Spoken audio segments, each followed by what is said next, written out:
event information will be broadcast at 6:40. West of the Rockies, you're on the air. Hello. Y2K, how can we prepare? Stop a few of their machines and radios.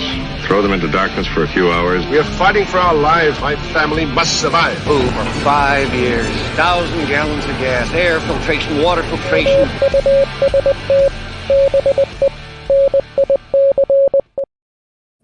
Coming at you live from the frozen tundra that is East Central Alberta, Canada, broadcasting via the auditory and visual mediums to my fellow delinquents across the globe.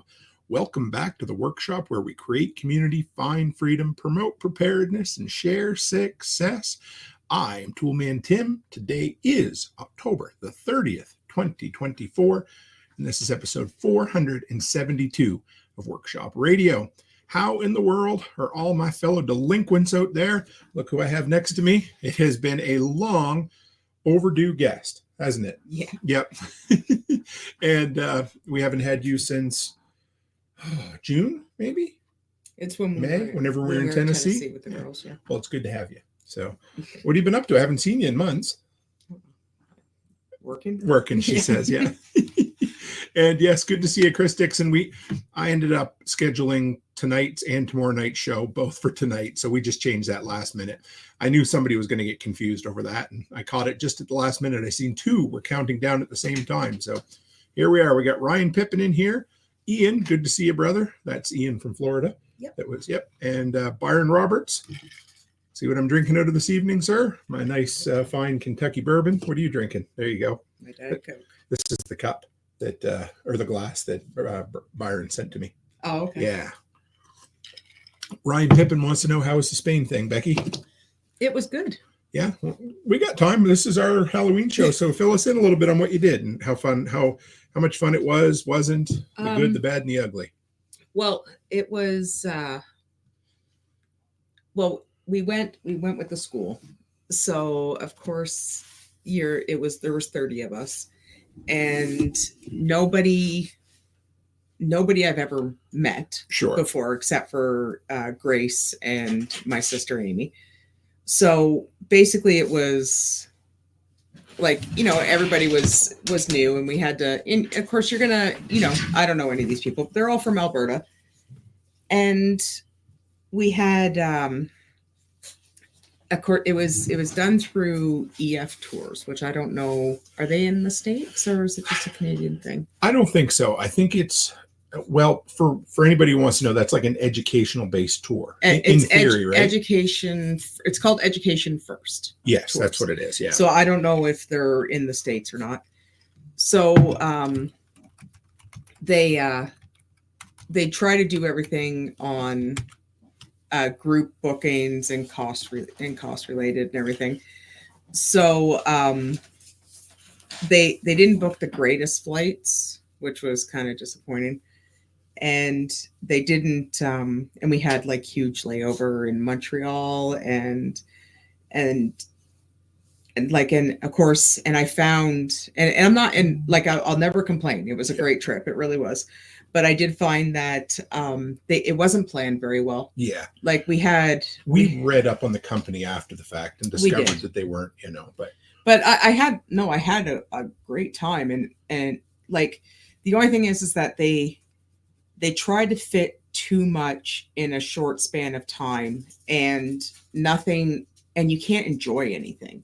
Because we went to a couple mausoleums, and we went to like a couple places where they were like rush, and we couldn't get because I love my history, and I love everything to do with history. So there was a lot of artifacts and stuff in some of the areas we went to that they wouldn't even let us go look at. Yeah. Which was, and if you strayed away from the group, they kind of like yelled at you like you were a child, So it was frustrating on my part, because I am a traveler, and I'm not a nervous traveler. And I found we were traveling with some nervous travelers, which kind of created a little bit of fear mongering amongst the other nervous travelers. And at that point, you couldn't enjoy yourself because everything you do, they're like, oh, don't do that. Oh, don't do that. Oh, you can't do that. Oh, don't leave your drink unattended. It's going to get roofied and all this other stuff. And I'm like, listen, I'm 45 years old. Nobody's roofing me. Okay. So, and what did you see what was your favorite thing that you saw in Spain? Because I know the one thing that you learned while you were there is that you would never do a group trip, like a group trip with people you didn't know anymore. Oh, and never again. Never again. And we also learned that we won't ever pack your prescriptions in your check baggage. Yes. I went through the whole trip without my medication, which, not to go into too much detail, but this is medication I have been on for years and I have to take it every day. Luckily enough, Amy is on similar medication, so that kind of got me through it. I had a couple hits or miss with a little bit of not being on it, but there's Digger tonight. I think my favorite. Well, see, I like the Museum de Prado. Yep. Which was the museum that was in Madrid. And I just absolutely love that. But again, when you go to a museum like that, it's like a once in a lifetime thing. Mm-hmm. And they only gave us an hour and 45 minutes. Like when I went to the Louvre, we were there for 5 hours and we still didn't get to see everything because I like to stand there and I like to appreciate the works and I like to look at them and the details. And Amy and I were together with Grace and we didn't even get through. I don't even think we made it halfway.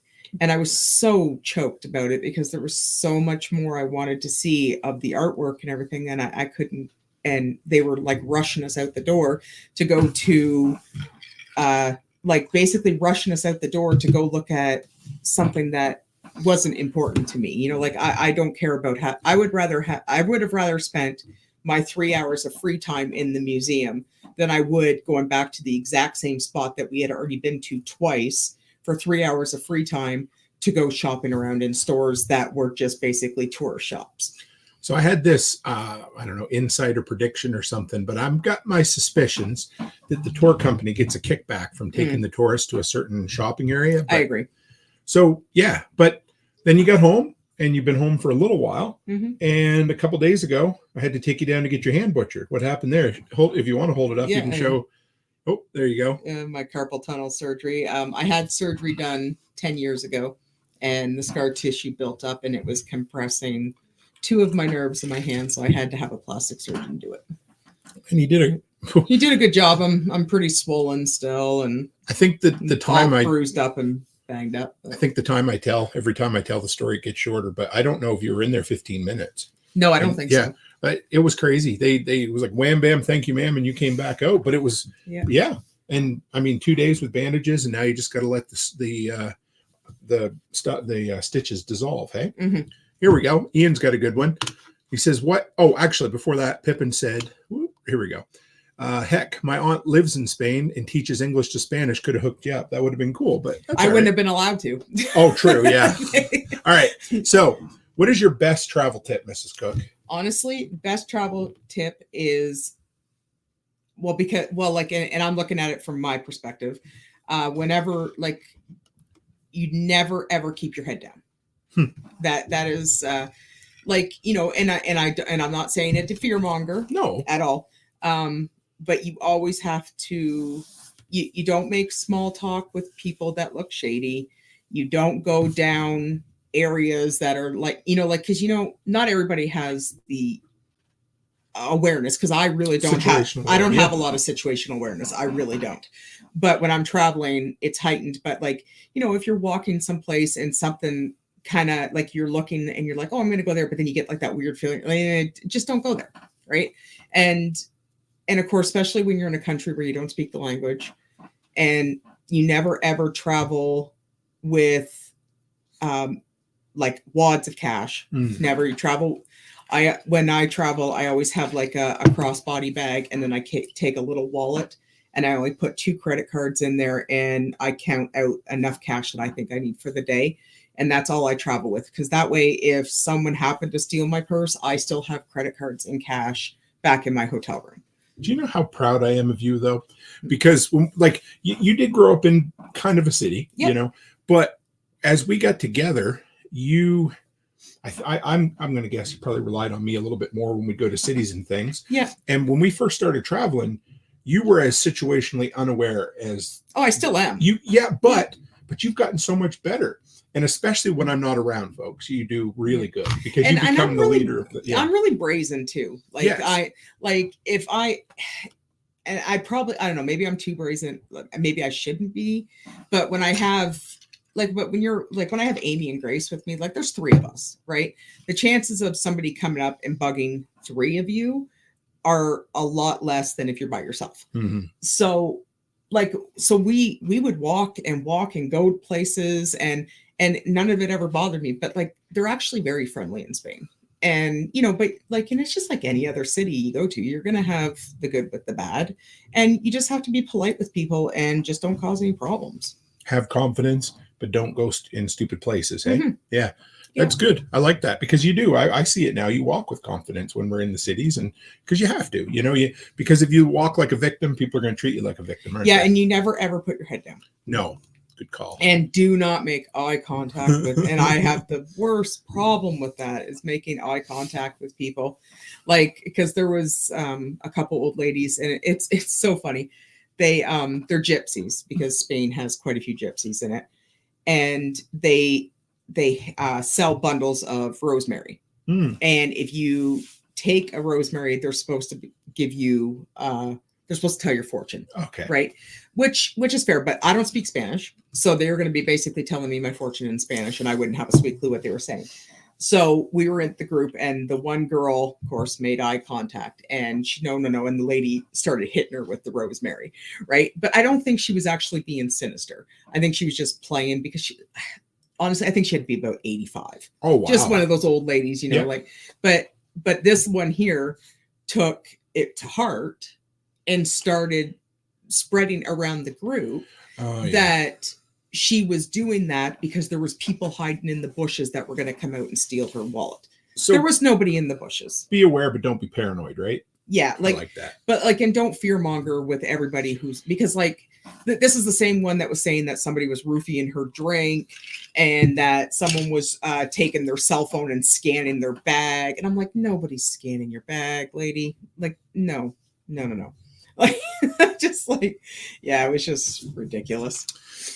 But next trip, it'll be us going somewhere, won't it? At some point. Yeah. So, yeah. Well, and we have a trip planned with the girls. Yes. Too, yeah. Yeah. Well, actually, our next trip is going to be for the SOE Christmas party. Yeah.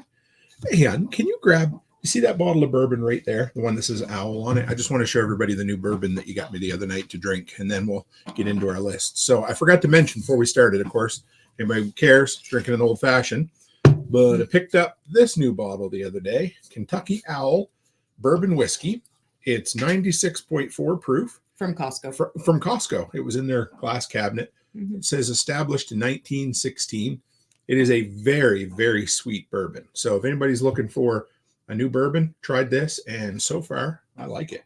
Nice packaging, nice label and everything, but more than that, it has a beautiful sweet smell and an even sweeter taste. So Mrs. Cook, of course, Byron's tried every bourbon in existence. Yeah. Well, doesn't he live down there? He does. Yeah, he lives in bourbon country. Very, right in bourbon land. So he has access to it before you do. He belongs to a bourbon. I was going to say a bourbon club, but it's he's actually a bourbon snob. Oh yeah, he's part of the Frankfurt Bourbon Society. Oh, that's for the upper class. Do they have special tattoos and stuff? I don't know. He hasn't. I haven't been able to go to a meeting yet. Ian Sisk says, Pippin, never know what the laws are in different places. Much better to escape than engage in strange places and end up in jail. I travel with a 3,000 lumen flashlight that strobes to help evade. That helps because I looked on knives and guns in Spain. Yeah, they're very strict there. Well, and that's another thing too. Like I never ever, we never go out after dark. Yes. Unless you're in an area that you're familiar with and or in a touristy area where there's a lot of other people that speak your language. And of course, and always know where the embassies are and always and like that's because I did send you them. I was a couple days late, but I did. Yeah. That's one thing I try to do when you go overseas is I send you pictures, screenshots of all the embassy locations. And right? a lot of people say don't travel with your passport and stuff, but I always keep my passport in my purse. I feel safe. Yeah, I feel safer having it on me than leaving it behind in a hotel. Well, that's the thing. Like when we checked into the one hotel, because we were in that big group, we had to leave our passports with the front desk for them to assign it to our rooms. Ooh. And then we went down and picked them up later. And we went down to go pick them up later. They had lost the one girl's passport. Go on. Yeah, they found it. They gave it to somebody different. They gave it to somebody who they shouldn't. Like they gave it to another girl, but still. That's like shit right out of Hostel. Remember? Yeah. Oh, we'll just hold on to your passports, everybody. Yeah, it was only for like a couple hours, but a lot can happen in a couple hours. Oh, yeah. Right. And I told Lisa, who was running it for us, I said, I don't want to leave my passport. I said no, I don't know these people. I don't speak the language. Right. And she goes, oh, no, it's fine. It's fine. And I'm like, no, I'm good. So I went to the room and then I went back about 10, 15 minutes later and I just hung around until we got it because like, again, they lost her passport. Like they misplaced it. Mm-hmm. But like that, and that's the same one that was already fear mongering. It was like, yeah, of course it had to happen to her, right? Because now somebody's going to try to, steal her identity or whatever. I don't know. They're going to sell me on the black market for kidneys. I'm going to wake up in a bathtub full of ice with stitches up my side. And I didn't want to be rude, but she was older than me. I'm like, nobody's roofing you, okay?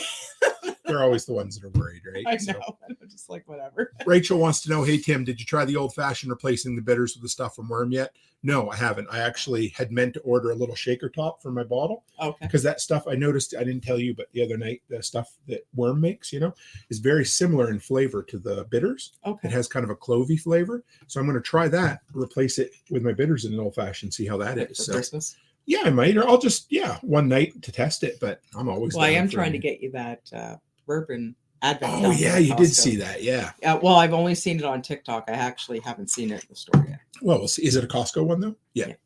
And Ian says, heck yeah, see you in December. We'll see Ian. He's coming up for the party. And David says, speaking of bourbon, I've been on a Jefferson Reserve kick lately.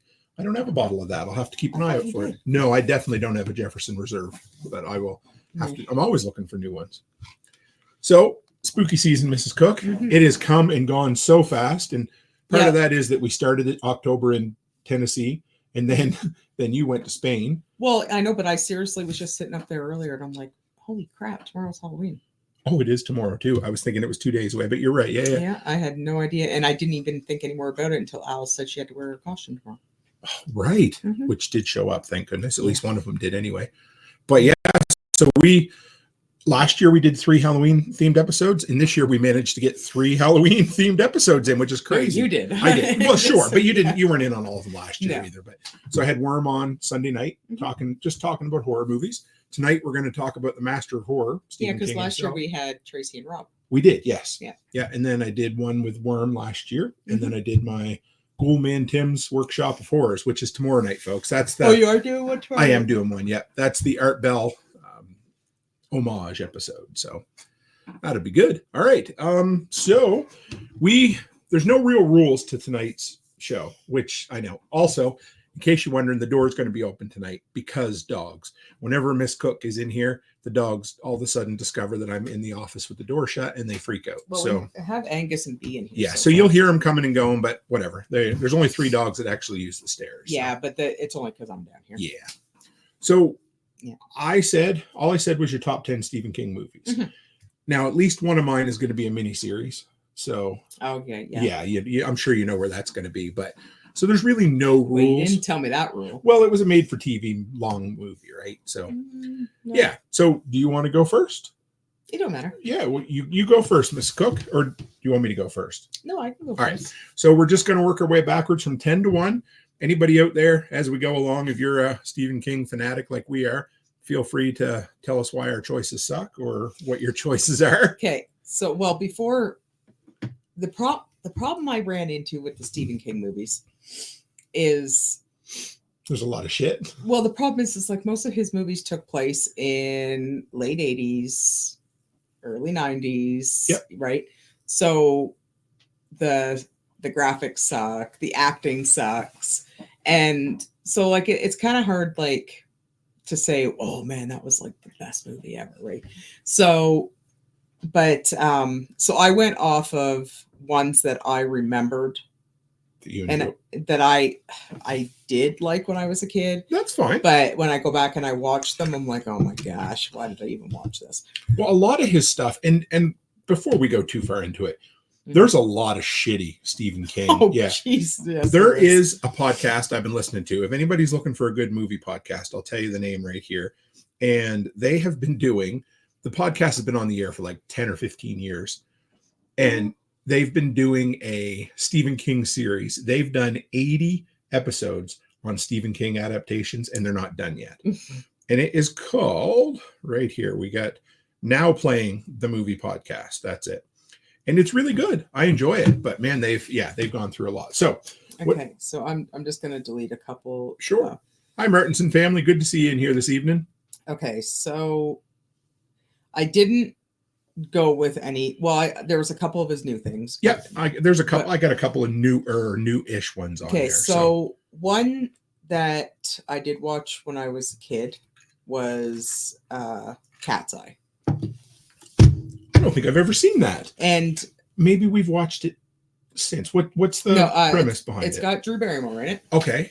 And from what I can remember, I think it's a whole bunch of little stories in one movie. Okay.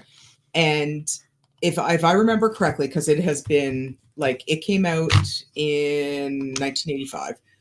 So the one part that stuck with me, and correct me if I'm wrong, it's when the black cat is in the house with the old lady. Okay. And it's something to do with an inheritance. Yeah. And what stuck with me is when the cat crawls into the lady and then it's coming back out and it's ripping her mouth. And that part always stuck with me. And then it has like the little tiny, I don't know, was that a goblin or a troll or something in it? I don't know. I'm gonna bring it up on IMDb here, guys. We'll see. It is so bad. It is like the worst movie ever. But it was one of those ones that I watched where I'm like, I think I was probably like 8 or 9. So Brian would have been about 4. And I was like, hey, Brian, let's watch this movie, right? Because Amy would have been about 3. Oh, you were so mean to Amy, weren't you? Oh, and Brian, yeah. Yeah. Yeah, but I remember making them watch this one. And look at how cheesy that poster is. And aren't they going for like the Firestarter look there? Because wasn't she in Firestarter? About the same age. Yeah, because she was in that, right? And Firestarter would have been around the same year. Yes. 84. 84. Yeah. So see, look, the very next year, they almost have the same look for the poster. You know, rear lit behind through Drew Barrymore's hair. And this, I have not watched this, but I have watched reviews of this on YouTube, and it is hilariously bad. But what stuck with me was when, stealing the little girl's breath. That's what the breath. It would go on top of her when she was sleeping, and it would steal her breath. Oh my God! Okay. Yeah, but what stuck with me is when her mouth rips open and the cat comes out. That was so crazy. Because I remember when they were kids, I was like, "Hey, Brian, watch this," and then like this cat's like crawling out of this lady's mouth. Yeah. I mean, the poster looks like something I could have done on Paint Shop Pro in 1997. You know what I mean? Oh, that's crazy. So that'll be you going backwards 10 through 1, kind of. Yeah. Okay. All right. So let's take a look. Who do we get in here? This is somebody I don't recognize. Hello, Nally Mohamed. Maybe. Yeah. If you're friendly and not a spammer, say hello. If you're not, say goodbye. All right. Here we are. So my number 10 is Thinner.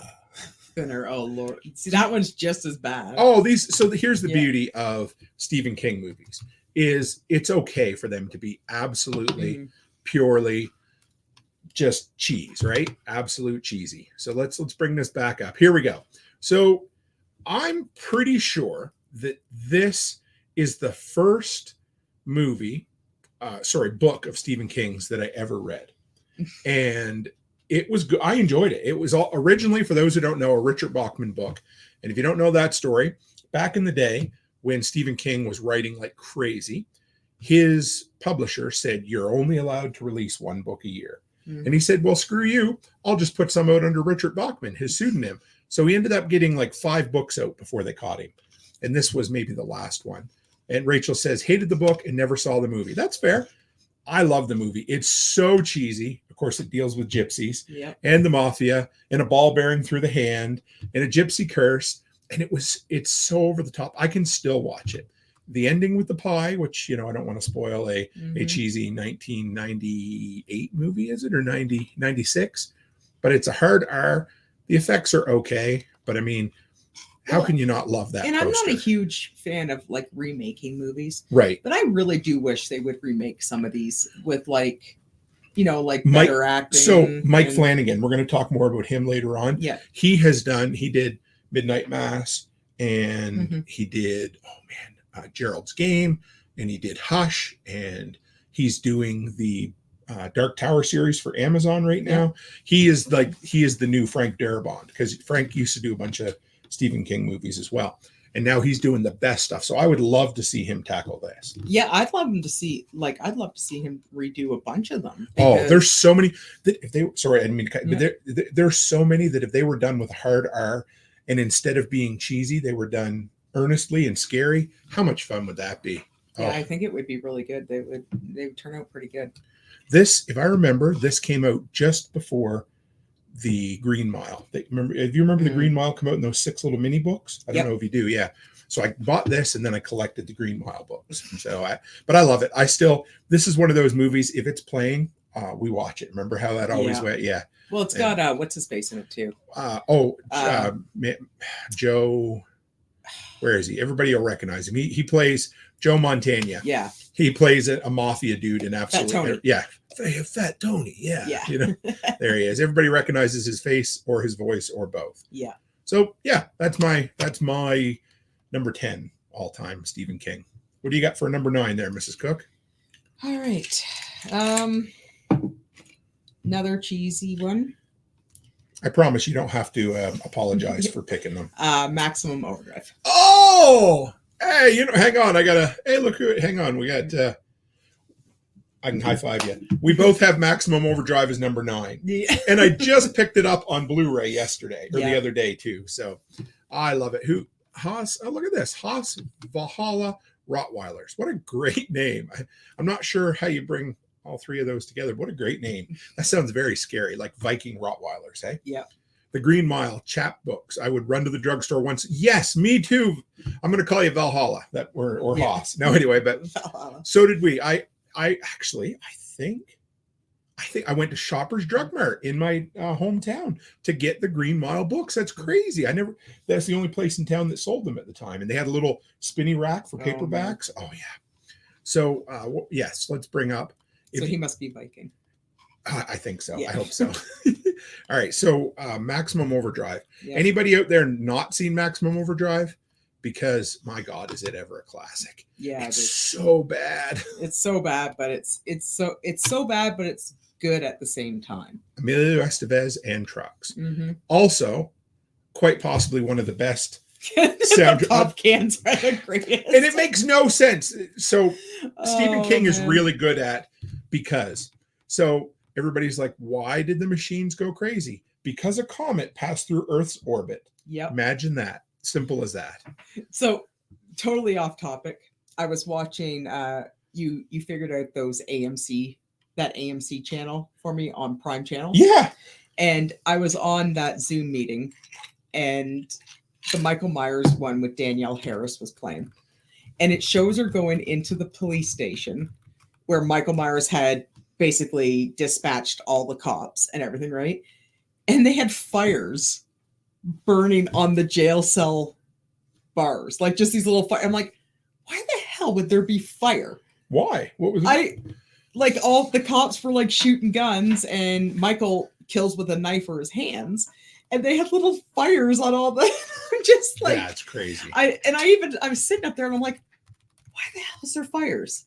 It's not like there was like I don't know, like somebody had like a blowtorch or something going. I don't understand why. And why were they still burning? Right. I was like, that was Makes no sense. It made at no all. sense to me. I know it's totally off topic, but Whatever. That was like the dumbest thing I've ever seen. It's our show. We get to wander and meander all about the story. So yeah, but I couldn't figure it out. I am a sucker for electronics and appliances and things coming to life, like the Cell movie. Remember, not Stephen King's Cell, but was it called Cell? No, it wasn't. You're thinking of. It has Kristen Bell in it. Pulse. I love that movie. Love it. And Maximum Overdrive too. When the shit hits the fan there, and then it shows them, and it has like the girl hanging out the window with her blow jar that strangled her. Oh my god! Yes. And then the pop machine starts like killing people. It's like, come on. It's such a good one. David says, I unplugged appliances not in use for a couple weeks after seeing Maximum Overdrive. So a couple of things. You guys might know this, but Stephen King directed this movie. It was his first and only theatrical directorial movie because he did so bad, nobody would let him direct a movie afterwards. I believe he directed a made-for-TV movie after this, but this was the only actual theatrical release. And a lot of his movies, he's got little cameos and things, which is cool. But he also approached AC/DC to do the soundtrack for this. And they basically they did the whole movie. Yep. So there's a Maximum Overdrive soundtrack. And if I remember correctly, it's basically the same album as another one, but retitled with a couple different tracks added. But it has everything you should love. Cars That Come to Life, an AC/DC soundtrack written by the master of horror. And for some reason, I just friggin' love it. So yeah. What do we got here? Haas says King patterned chapter books off a tactic that worked well for Charles Dickens. You know, that's one thing that King is good at is, I don't know if you want to call it like trying things, but, you know, getting people into things, you know, because he was the very first guy to sell a book electronically. And I can't remember which one it was, but it was very early. It was in the 90s where he sold an electronic download of an ebook. And he did okay with it. So he's done well for, you know, as far as that goes. Pippin says, I know what I'm listening to tomorrow. Yeah, you'll enjoy it. And Runaway with Gene Simmons. The Pop Machine would love to program one to do that. Imagine. Oh, I would too. Would just put it in some area, like, you know, like in a building of, you know, maybe government workers that just piss you off. Who made who? Yes, I think that was the album that they basically repackaged. But it was, I love it. Yeah, the lawnmower. You know, the big cement roller that goes into the baseball field. Yes. You're just like, man, he's killing kids. It's so good. There's just it's one of those that I could watch over and over and over again. And the one I picked up the other day, it's got like 3 directors' commentaries and things on it, so there'll be lots to read. Well, and that and that truck with the is it like a Joker? Yeah, somebody found that not too long ago. I can't remember what or is it a goblin? I think it's a goblin. Yeah. Yes, you're right. Valhalla says makes me think of Killdozer, and of course my Killdozer shirt is dirty because I wore it to the city the other day. Otherwise, I'd be wearing it. But tonight I'm wearing less 1984, more 1776. I'm just wearing your SOE. You're representing. The SOE. I love it. I think it says made in the motherfucking USA. It sure does. I love that. We've yet to have somebody comment on that when we're out in public, which is funny. I don't. Well, I can't really wear this out in public because I can't. Not like I can wear this. When we go to the city, I usually wear my SOE shirt. Yeah, but I can't wear this to the daycare. No, that's true. And I get, Miss Becky, what's that say? Well, let me tell you. So I always forget that ATMs were around that. There's Stephen King right there. Yes, it is. Yeah. 1986, this movie was made, which means it was probably filmed in 85. And there's an ATM. Well, in the States, yeah. It's crazy. But yeah, so you and I both had number 9 as Maximum Overdrive, Mrs. Cook. So why don't you go on to your number 8? Ordinary mention then. Yeah. Oh, no, it's fine. Whatever. Yeah. Okay, so next one would be probably Creep Show 2. Creep Show 2. Now that. And that is one the first time I watched that one was when I was babysitting for my Uncle Ken and Aunt Sue. I was babysitting Natasha and Nathan, and they had gone to bed, and he had one of those massive satellite dishes. Oh, the ones that had to go. Yeah, so he could get like, and of course, we never had that. So like, what he showed me, the remote was like 10 feet. Are you long. serious? I don't know. It was just like this massive remote, and like I think he had like 3,000 channels or something. I was like, but I remember watching it, and because it's the short stories, and it's got like I think the one had right. It's like it's got the short stories. The first one is like where they're the gargoyles. Okay. I think, and something to do where he's not supposed to tell anybody, or and then that might have been the first creep show. The first one is here we go. Yeah, the old Chief Woodenhead. Yeah, where he's the wooden statue. Yep. And they come in and they rob the store of the old couple, and then he comes to life and ends up killing all the right. It's like an old tobacco Indian, right? Like the statues are native or whatever. Yeah. Okay. And then the raft is where it's like that goop, that oil slick. We watched that one Sunday afternoon. Yeah. Right, because it would stick to their skin or whatever, and it right? would peel their skin off. Oh, that was actually pretty good. And then at the end, the guy wins, and he beats it, and then it comes up in the big wave, and it pulls him out into it. A la all the Jason movies and things, it's like, oh, we made it. And then the Hitchhiker. Yeah, the Hitchhiker is. I remember this. Yeah. Annie Lansing, an adulterous Maine businesswoman, wakes up, gets out of bed after sleeping with her gigolo lover. Yeah. She only has 15 minutes before her attorney husband arrives home, so shops in her car. And she hits him. Right. Her husband? No, she hits the hitchhiker, remember? That's she drags him. Oh, yeah. That's actually really good, that movie. I forgot about that. They're cheesy and the acting is horrible, but you know what? The first Creep Show, I think, is the one with the gargoyles. Maybe. Let's see here if we can find you have to. Father's Day. Sylvia Graham meets her nephew, Richard and niece Cass, along with Cass's new husband. The family's annual dinner on the third Sunday in June. Rendered unstable spinster. Then there's a lonesome death of Geordie Verrill. No. Comedic and then there's Something to Tide You Over. Richard Vickers is a vicious and heartless millionaire. Oh my God, these are awful long. And The Crate. I can't. They're creeping up on you. Could that be it? I can't remember which one it is. The one with the gargoyles. We're not mistaking that to the Twilight Zone movie, are we? No, it's not. No. All right. So what is it? Gargoyles. We'll look it up here. Gargoyles. Stephen. It might not be Stephen King. I might have him confused. So are we? I was thinking about. We're not thinking about Terror at 30,000 feet, are we? No. This was a short story. Okay. And it had I think she was mulatto. She kind of looks a little bit like Tandy Newton. Okay. And she's a gargoyle, and she did something for the guy, but he was never to speak about it. Okay. And then they end up having a really good life together, and they end up having 2 kids. And then he eventually tells somebody the story, and then she takes the kids and herself and turns back into gargoyles, and they leave. Oh, okay. And I could have sworn it was a Creep Show, but I probably got it confused with something else. It's okay. Tommy Knockers? That sounds familiar too, but it's not a whole movie though. It's just a little short story. Is it a short? Okay. Yeah. Well, we'll come up. I'll look it up. Yeah. I'll figure it out. All right. So but Creep Show 2 is my favorite one, with the oil slick and the Indian statue and stuff. So my number 7, doing this backwards gets me confused. I thought you're number 8.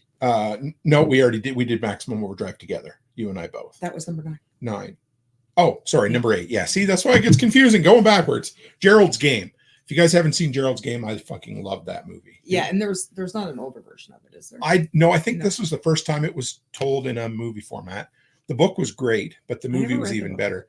And it's, again, Mike Flanagan, the big, but I'll bring it up for you guys. It's again, I talk about it all the time, but I'm always a huge fan of claustrophobic. I love it. Claustrophobic movies. And this is, here we go. Let me bring it up. If you guys haven't seen it, it is an incredibly. It's on Netflix. Yeah. And it's really good. So here's the story. They're in bed and they're trying to rekindle their marriage or whatever.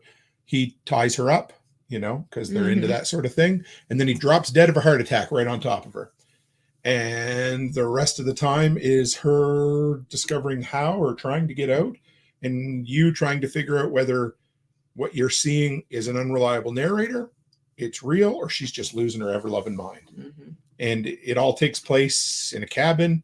She, what's her name? Carla Guinino or whatever, who's in a lot of his stuff. She puts on an acting showcase. She does a great job. Oh, there it is. Maybe it might be Tales from the Dark Side. I bet it is. That sounds very familiar. I'll bring it up here in a second. And Rachel says, I remember Tommyknockers being a regular story. It was a horribly long book that he wrote in the heyday of his cocaine binging and turned it into an even shittier movie. No, I don't think I ever saw Tommyknockers. I don't know if I've ever seen the whole thing, but I've seen the early CGI. I think it was a made-for-TV movie, and it was nauseating. It was so bad. Yeah, I don't think I've ever seen that movie. And Haas says, love the horror story miniseries also. Not sure what category those are in. We could do one of those some year too. Story miniseries of horror. There's so many of he did. My favorite is Midnight Mass, but then he did House on Haunting of Hill House. So that was a good one. That's just as good, but I liked Midnight Mass because it had so much religious overtones. Like it reminded me, and it was the small, wharf and not wharf, an island community. The Fall of Usher was good too. I forgot about the Fall of House. That was House of Usher, almost as good. Yeah, it was based on Edgar Allan Poe. Yeah, I forgot about that. It had the Raven under. Yeah, the only one of his series that was a bit of a dud was the second one he did, the one that took place in England. And it was so I know slow. which one you're talking about. And again, it was based on a classic. Bly House. The host, something like that. Yeah, no, it wasn't very good. Yeah. So, we're going to look that up here in a minute. And Rachel says, "Don't see Tommyknockers." Seriously, you don't. No, I actually have had no interest in never watching it. It was so bad. Yeah, there is probably at least a dozen or more movies of Stephen King's that I have not seen. Oh, and it's not just because I didn't want to waste my time. Like if you want to see, so if anybody's interested, this Mike Flanagan, he is just through and through a Stephen King fanatic. Yeah. And he has done, oh man, I love Dr. Sleep. I know you didn't. I didn't care. I didn't mind it. Honestly, I think my favorite one of his is Hush. Hush is so good. And that was before, that's not a Stephen King adaptation. No, it's before we knew who he was, remember? That's a creepy movie. So he has this new one coming up. This is based on a Stephen King short. They just sold it at some big film festival, and it's called The Life of Chuck. And it's a post-apocalyptic kind of the world's ending, but it's really off-putting. Is that I don't think Hiddleston? I don't Tom Hiddleston? think so. It looks like him from there, but I don't think it actually is. So anyway, it's going to be a little while till it actually gets. Got Matthew Lillard. Yeah, Jacob Tremblay. Of course, Kate Choodle. That's his wife, right? Yeah, that's right. Yeah, that's right. Yeah. And Rachel says Hush was damn good. Yeah, it was. It creeped me out. I liked Hush. But let's just real quick, since we're here, I want to look at what he has. Look at this. Where's upcoming? Oh, he's only got one listed right now. The Exorcist Mike Flanagan project. He's got all kinds in the works, but that might be director. He might be producing some stuff too. But anyway, yeah, all kinds of cool stuff. He loves doing Stephen King things. All right, so Gerald's Game. Loved it. If you haven't seen it, guys, do yourself a favor. It's part of the new Stephen King renaissance of good films. Yes. Even though there's some real shitty ones that have come out, like the new Firestarter was so bad. Oh my God. It was. All right, what do you got for number 7, babe? Is that what you're at? I don't know. Number 7. Number 7 was kind of like a toss-up. Let's see. Because they're kind of like all shitty together. That's okay. That's part of the fun. What do you got? I'm probably going to have to go with The Shining. Oh, that's not shitty.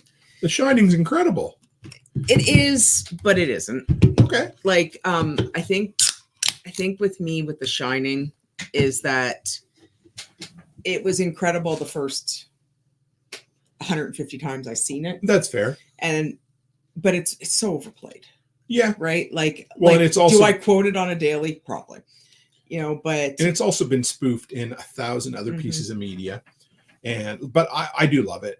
It's really funny because this is like, if you guys ever like Stephen King when he's on Twitter, it's like take the old man away from Twitter. But the one thing he always does is brag on people who are adapting his movies. He loved that really shitty Dark Tower movie they did a few years ago. He's like, oh, everybody's got to see it. It's awesome. He hated this one. He hates The Shining. Which I don't know why, because it was really good. It was really well acted. Like who doesn't love Jack Nicholson? Oh, like, come on, like he's one of my favorite. But I think he hated it because it was so good.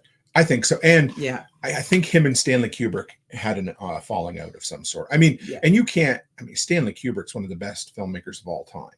So how do you say that this was a shitty?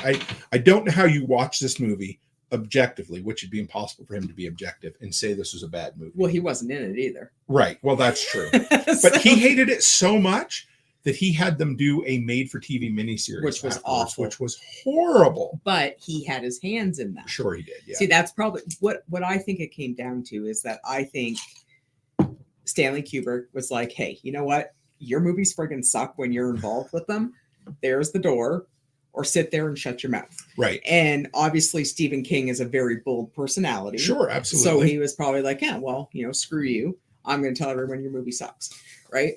And I think that's basically probably what it came down to. It's the one opinion of his. Well, lots of opinions, to be honest, but I don't get it. I don't get it. I think that's probably what it was. He basically was told to sit down and shut up and not have anything to do with it. And he just couldn't handle that. Can you imagine being that stubborn that you hold on to that opinion for so long? Well, how long did your nan hold on to? Oh, well, that's true. That lady said, if I had a turkey neck like that, I'd wrap it up with a handkerchief too. Oh, yeah, that's my grandma. Exactly. Well, with Stephen King, he's almost 80. Right? He is. Yeah, he's getting up there. So he's going to hold on to it. Yeah, he sure is. Yeah, I mean, whatever. It is what it is. But so The Shining, that was your number 7. Yeah. All right, and my number 7 is The Green Mile. And I love that. It could have Green Mile. On some people's lists, it could have been higher, but for mine, there's just enough that I really enjoy more than that. But I don't count The Green Mile as a horror movie. I think it's more of a thriller. I mean, sure, yeah, but I mean, definitely some of his other ones, like Shawshank Redemption's not a horror movie. But I guess I kind of said horror, but I just said Stephen King movies, right? Yeah. But there's enough in this that's, I mean, like, there's some scary shit in this movie too. Yeah, but more suspenseful. When the guy gets dry electrocuted, that's pretty crazy, but yes, it is definitely more suspense than that. But The Green Mile, Rachel, she says, I have The Green Mile and still never watched it. Wow, it is so good. I mean, Tom Hanks again, although what's going on with that poster? He looks horrible in that poster. But yeah, I think it's to make it look more old. I suppose, yeah, because it takes place in like the 20s or 30s. Yeah, and the big dude who played John Coffey, he's passed away since. Yeah, it's Duncan. Yeah, Michael Clark Duncan. That's right. Yeah, and Gentle Giant, he was great. But the movie, it was one of the best, and that's a hard book to adapt because it's it was a good movie. Yeah, because the movie's almost 3 hours. Oh, it's 3 hours and 9 minutes, guys. Yeah. But so be prepared, to have popcorn and drinks and ready to go to the bathroom. But it's, we got to get that one on Blu-ray at some point and watch it with the girls. No, it is a good movie. It's well acted. It has a heavy hitting crew and stuff, right? So, but what's his face that plays the guy that shoots the chocolate out of his mouth? Where is he? Right here. He's such a good actor too, and I can't. Sam Rockwell. Yeah. I think he's finally getting the recognition he deserved, but he is so good in that. He plays, I can't remember the name of the guy, but the serial killer, that he's the one that gets fried or whatever eventually, right? Yeah.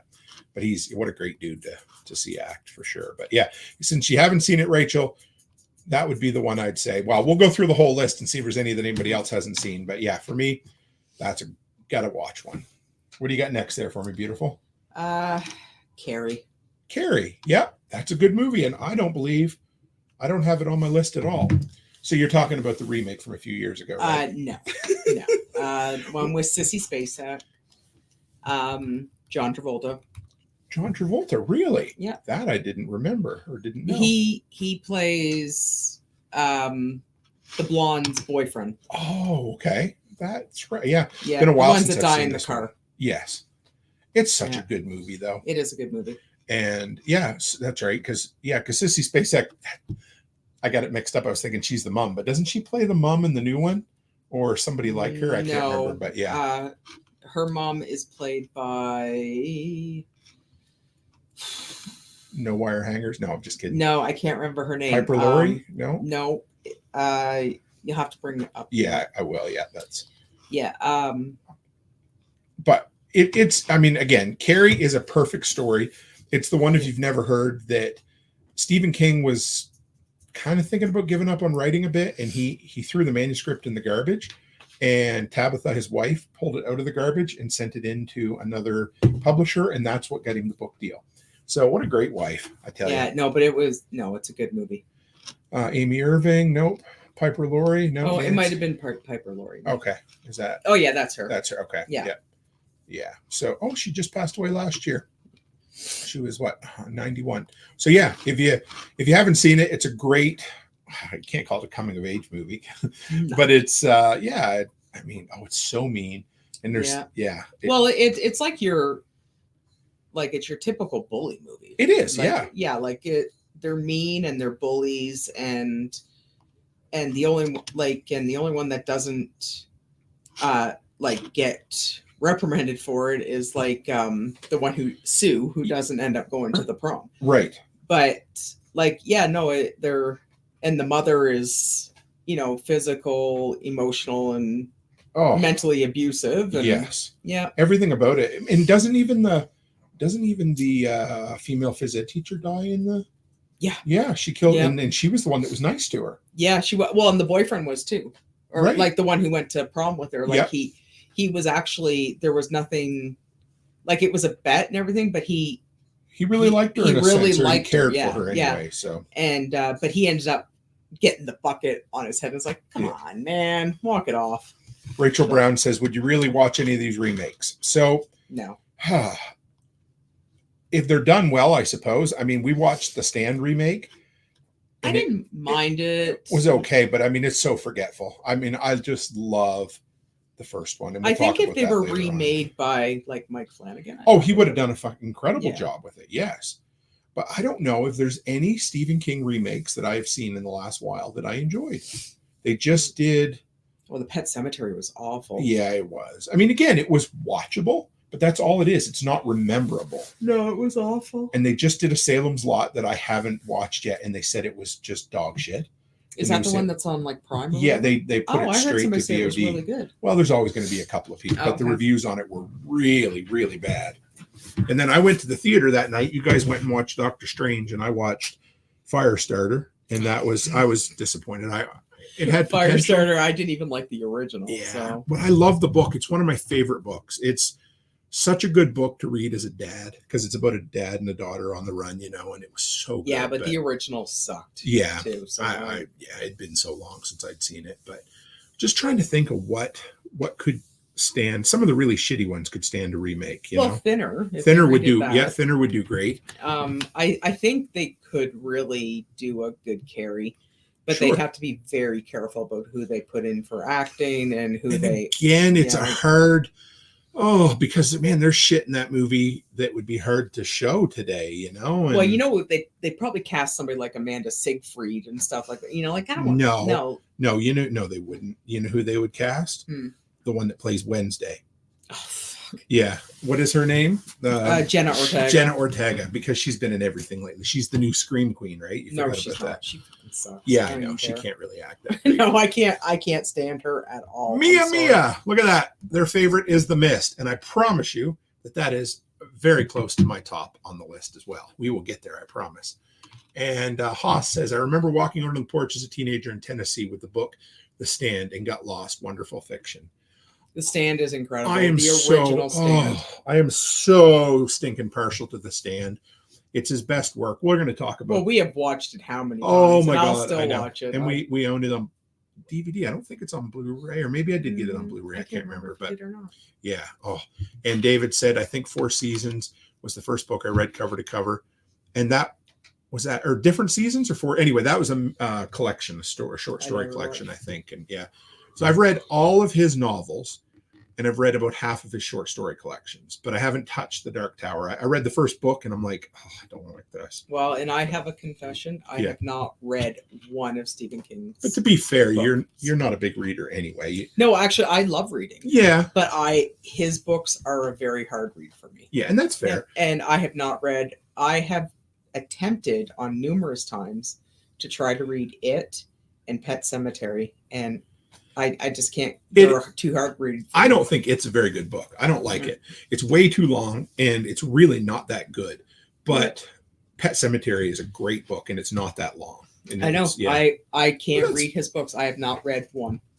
That's fair. Yeah. All right. So whose go is it now? I said The Green Mile. I said Carrie. Carrie. Mine is, now this is a funny one, It Part 1.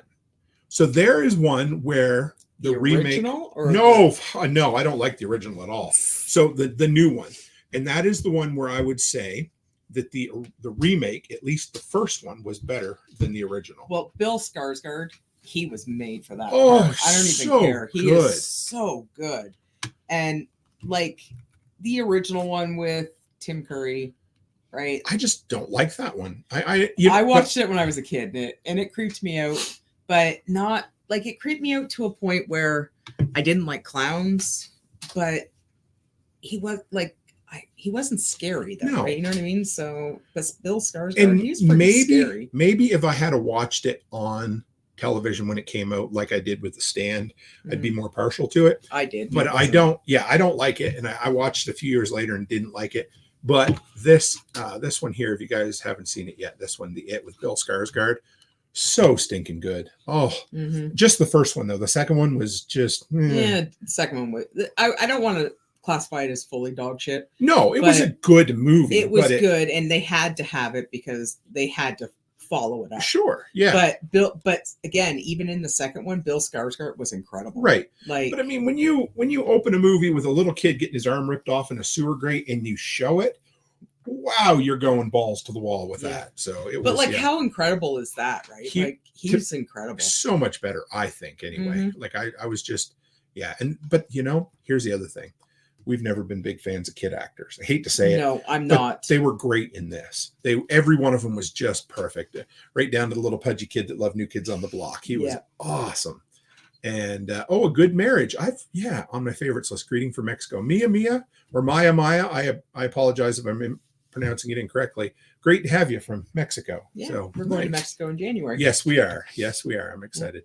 Oh, Stand By Me. That didn't make my list either. It didn't make my list because I'm not a huge kid. Yep. I love the movie. I love the movie. But oh, sorry, go. Well, I was going to say, but if you, Haas, if you have seen any of our previous movie reviews, I have a disdain for child actors. I'm sorry. I will not look at any child actor and say, you know what? That kid is incredible. I need to go watch 100 movies with that kid. But the ones in Stand By Me aren't that bad. I mean, they all went on to be grown-up actors. Well, not really. Well, okay. River Phoenix didn't. Yeah, well, that's true. But too soon? Dark. No, it's not too soon. No, but I'm just... Sorry.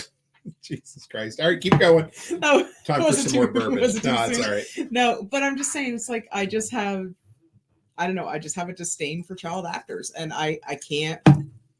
I don't know. I get it. I totally do, because they're annoying. It's not the kid's fault. It's no, just, it really isn't. But if you watch a movie with a shitty kid actor, it takes you out of the movie. It does, and they always put them in these situations where, why are you so fucking stupid? Yeah, you know what I mean? Because like we have 5 kids. Yep. And I know for a fact none of my kids would be that freaking dumb. Like, seriously, like, come on. And so what about Lost Boys? Somebody's asking, did you like Lost Boys? No, I didn't. No, Kiefer Sutherland, right? Or is it? Yeah. No, I didn't like Lost Boys at all. I don't know what the big hype is about Lost Boys, and I know they're trying to bring it back around because they're trying this nostalgia. But you know what? When it came out, that was like one of the shittiest movies I had ever seen, and I may have only seen it once. I'm not sure if I've ever seen it all the way through. But I don't know. But I'm surprised the kids haven't want to watch it yet. But. Well, and that's what irritates.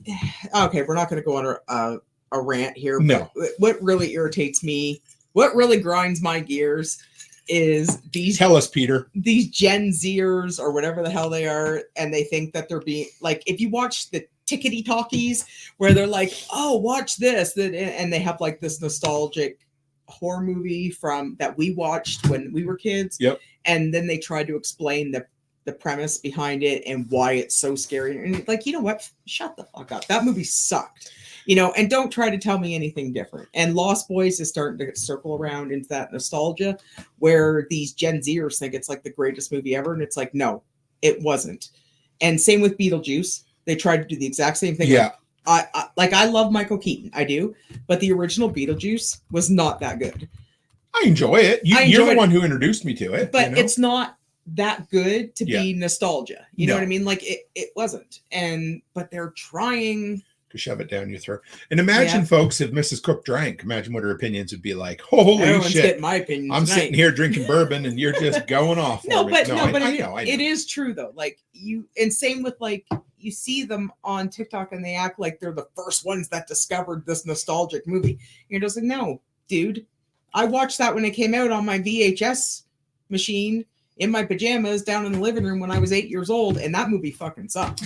You know what I mean? So don't tell me it's like the greatest movie in the world, because it really isn't. Haas says nothing beats the Salem's Lot. I still lick my upstairs windows, and I do like Salem's Lot. The book's even better, of course. But so it number one was mine. What's your next one on your list there, baby doll? Next one is okay. So Haas says the new Salem's Lot sucks, and I was pretty sure. I've heard. Oh my God. I heard somebody say that it was really good, but I never even watched. But it wasn't just one. the critics. Like I critics can, you know what I mean. But I know. But the audience score was really shitty on it too, and But it doesn't mean that I'm going to always believe that either, because the movie Trapped by M. Night Shyamalan, loved that movie. Yeah, no, and actually, I was pretty impressed with that one. Oh, there we go. Sorry. Haas says, no, Beetlejuice, the new one sucks too. He says, and the best character in Lost Boys was salty old grandpa. I love salty old men in movies. They're so funny. Yeah. So, we're going to have to do it in Misery. Oh, yeah. That's a little higher on my list. Why do you love Misery? Because I love Kathy Bates. You know what? Misery loves company too. Oh yeah, Kathy Bates isn't like, I don't know. Kathy Bates is one of those actresses that, like, she can't do no wrong in my eyes. Like I think she's great, and anything she ever and of course I quote Misery all the time. Like, he didn't get out of the cock-a-doodle car. Like, come on, right? Like, she's insane. And that could easily be my top movie too, but it's not. Honestly, that's probably what I would have been if I hadn't met you. I'd probably be some crazy old bitch living in a farmhouse. We could be crazy old bitches together living in the farmhouse. She's absolutely batshit crazy, and I just love her. She is like, she is what everybody else thinks of as the prototypical crazy fan now. Well, that and she does it so well. And the movie is paced so well. You're just always on edge. You don't know what's going to happen. And do you know the crazy thing? If you guys have seen the movie where she hobbles him with a stick between the legs and hits him, it's worse in the movie or in the book. If I remember correctly, she cuts one of his legs off in the book. And does she? And then cauterizes it with a blowtorch or some sort of thing like that. So it's insane. Well, and that there, it's like, and of course, like, and she's obviously like schizophrenic or like there's some like she's not. I don't think they're playing her like as bipolar. I think she's actually schizophrenic. Like, there's something wrong with her. Definitely. Yeah, like, and like she's just, and the poor guy's just like all hunky dory, and all of a sudden she just like goes batshit crazy, and then she starts. Yeah, like, no, she's great. I'm going to say this about the next 3 or 4, but if anybody out there's never seen Misery, wow, you got to watch it. It is so good. And then, oh man, and the penguin thing, she's like, the penguin always points north, due south, or due north, or whatever. But like, and she's and like, have you ever seen Kathy Bates in the new American Horror Stories? Yes. Too? Like, she's incredible. Like, you know what I always think of with her was the movie with Jack Nicholson. I don't know if it was about Schmidt or which one it was. I don't think it was, but it was in the late 90s. It was up for an Oscar. and she steps out of the hot tub full frontal naked. And I just is that the one where she only and then there's the one where she had the breast cancer and they call her the one tit wonder. Oh, and she pulls her shirt up or something. I can't remember which one that is, but no, I love Kathy Bates. Oh, yeah. She is just a perfect act. I was right about Schmidt. There it is. 2002. I was close, but yeah, she just hops up out of the old hot tub and she's awesome. Oh, she is. She just don't give a shit, but she's such a great actress. No, she is. And she's getting up there too. Like, oh man, yeah. She's got to be in what, 70s? I would think yes. I would. Yeah. Here we go. Let's just take a quick. Yeah, she is getting up there. I know. Yeah. 1948. Oh my God. So she'll be 80. She's 76. Yeah, so, she's insane. Yeah. She's a great actress. That picture doesn't really do her justice though, does it? She's looking a little bit like Betty White. Yeah, that's true. Well, she's not that far behind. So no. And Haas is that's what I meant earlier. American Horror Stories, love them. Oh yeah. Yeah. Some are better than others. Yes. Yeah. The camp one. Blue. Yeah. I don't care. You know, the problem with American Horror Story is it's woke. Yeah. Well, you know what happens when you go woke, right? Yeah, it's way too woke. But it almost always starts out with a great concept, but what's his face can't finish. I can't remember the dude who does all the movies and the shows, but he just can't come up with a satisfactory conclusion ever. No. And you know, I'm not against wokeism or whatever, but there's a fine line between perfect balance and too much. Oh, 100%. And yes. it's some of them are way too much, and you're just like, it's gotten so bad. Yeah, And there we go. Haas says like the house one, maybe the first. Yeah, that house was really good. First one, second one, third one was the first three were pretty good. The one I just watched, Ryan Murphy is the name of the guy, the creator. Yeah, it has Emma Roberts as the main character in the something about conceiving. Okay. And stuff like that. Was it on like Rosemary's Baby? It was like a loosely based on Rosemary's Baby. Actually, it wasn't too bad. You know, another one that I liked, one of the seasons, was the one where they're in the underground bunker, because it was only half a season. Remember they did Underground Bunker for one and then Aliens for the other? Yeah. And I like the Underground Bunker one pretty good. I like, and I find any of the ones that Evan Peters isn't in, they suck. Yeah. Because Evan Peters he's an incredible actor. Mm-hmm. And I like anything that he's in. He played such a good Jeffrey Dahmer. Yeah, he did. Man, he's a good actor. Yeah. Some people said he was too hot to be Jeffrey Dahmer, but I don't, whatever. I mean, I just think he's such a great actor. And maybe he almost comes across as too friendly. And you know he's like almost 40. It's crazy. And he has a baby face. He looks like when I didn't believe it, I had to Google him because I thought he was like 20. Isn't that insane? So it's like, yeah. So I might as well say that Misery was number 3 on my list. Okay. So that way we don't have to go back to it when I get there. But yeah, I love it. I mean, we've talked, I don't know if we've talked about this term on here before, but we call it a remote drop movie. I never heard the term until recently, but we had a concept of it for years. Remember, we'd always say if we're flipping through TV, there's certain movies that you just have to watch. Mm-hmm. And most years are like 2012 and Day After Tomorrow and maybe not Independence Day. I don't know if that's on there too, but same. Yeah. I'll watch it. Yeah. And then I have a bunch too, of course, but we discovered later on that somebody calls it the remote drop movie, where you're flipping through, you see a movie, you're like, all right, we're watching it right through. And even though I've seen it 900 times. Yeah. Misery's one of those for me. And The Shining's, that's why I've seen it so many times. Right? And I bet your dad watched The Shining a lot too, did he? Or not? Was it no, not he wasn't. He wasn't a horror movie. Okay. Like he didn't, he was more, you know which one he would watch all the time? What's that? Running Man. Oh my God, that's so bad. So there's a movie that is getting remade soon, and it definitely needs a remake. And not because the old one wasn't great. But you can't remake it. It doesn't have all an old in it. But here's the problem. The Running Man movie has nothing to do with the book. I know. So it would be really cool if they did one that was somewhat faithful to the book. That's all I'll say about that. No, but I growing up with my dad, I think I probably watched Running Man about 100,000 times. So, because it had Arnold in it. Arnold was my dude. That's the one that I. I think my dad had a man crush on Arnold. Yeah. So I didn't mention it, but The Shining was number 5 for me as well. So we'll skip that one. So my number 4 is Pet Sematary. You haven't done Pet Sematary yet, have you? No, but it's coming. My up. number 1. Is it your number? Okay, I figured. And the book, the old Pet Sematary. Oh yes, not the new one. Pet Sematary with an S. It's so good. There it is, guys. But the book alone, I remember I read the book when we were living down Digby Neck, and we had just had the girls. Yeah. And the book just wrecks you. And then you watch the movie, and the movie's every bit as effective as the book. Mm-hmm. If you're a parent, beware of the movie. It will hurt your soul. Yeah, actually, I think what bothered me most about the movie, besides Gage, was the sister. Oh my God, yes. Rachel. The mother's sister. Yeah. She had Zelda. What did she have? Cystic fibrosis or spinal bifida. That's it. Yeah. Yeah, and man.